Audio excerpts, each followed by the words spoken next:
पूजा Rathod. Jayadri Maharashtra news चॅनलमध्ये आपलं स्वागत आहे. पाहाव्यात आजच्या काही ठळक घडामोडी. जेजुरीच्या खंडोबा मंदिरावरती महाआंबा महोत्सव साजरा. फळांची भव्य पूजा करण्यात आली. महाराष्ट्राचे कुलदैवत मानल्या जाणाऱ्या खंडोबा देवाच्या गाभाऱ्याची शेकडो किलो आंब्यांनी आकर्षक अशी सजावट करण्यात आली होती.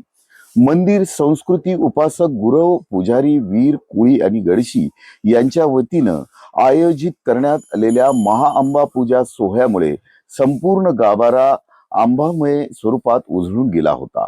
या विशेष पूजा विधी प्रसंगी मार्तंड देव संस्थान विश्वस्त प्रमुख ॲडव्होकेट विश्वास पानसे, पांडुरंग थोरवे तसेच माजी विश्वस्त प्रमुख मंगेश घोणे आदी मान्यवर उपस्थित होते. हजारो भाविकांनी मोठ्या श्रद्धेने दर्शन घेत आंबा महापूजेचा आनंद लुटला. गुरुवारी गुरव पुजारी सेवेकरी वर्गाकडून गेल्या 25 ते 30 वर्षापासून दरवर्षी उन्हाळ्यात आंबा फळांची महासजावट आणि महाअभिषेकाची परंपरा जपली जात आहे. पहाटे सनई चौघडेच्या मंगल दिन निनादात भोपाळी आरती करण्यात आली. यावेळी दुपारच्या महापूजेत चंदन उटी अर्पण करून खंडोबा देवाला शीतलता प्रदान करण्यात आली आणि हजारो आंब्यांनी संपूर्ण गाभारा सजवण्यात आला होता.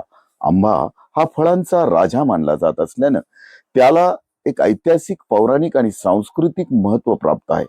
विविध ग्रंथ आणि उपनिषदामध्ये देखील आंबा या पवित्र फळाचा उल्लेखही केला जातो.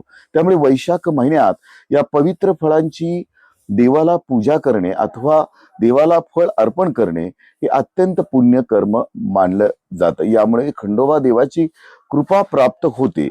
हीच परंपरा प्राचीन काळापासून सुरू असल्याचे मानले जाते. दरवर्षीप्रमाणे यंदाही महाआंबा पूजेनंतर गुरव वीर कोळी गडशी सेवेकरी मानकरी खांदेकरी गावकरी आणि मार्तंड देवस्थान यांच्या वतीनं खंडोबा देवाच्या दर्शनासाठी आलेल्या शेकडो भाविकांना आमरसपुरीचा प्रसाद वाटप करण्यात आला. चंपाषष्ठी उत्साहासह विविध धार्मिक सोहळ्यामध्ये गेली शेकडो वर्ष अन्नदानाच्या माध्यमातून भाविकांची सेवा केली जात असल्याची परंपरा आजही इथला मंदिर संस्कृती उपासक गुरव समाज करत आल्याने या आंबा पूजेला विशेष धार्मिक आणि सामाजिक महत्व प्राप्त झाले आहे. प्रतिनिधी विजयकुमार हरिश्चंद्रे, जयाद्री महाराष्ट्र न्यूज, जेजुरी.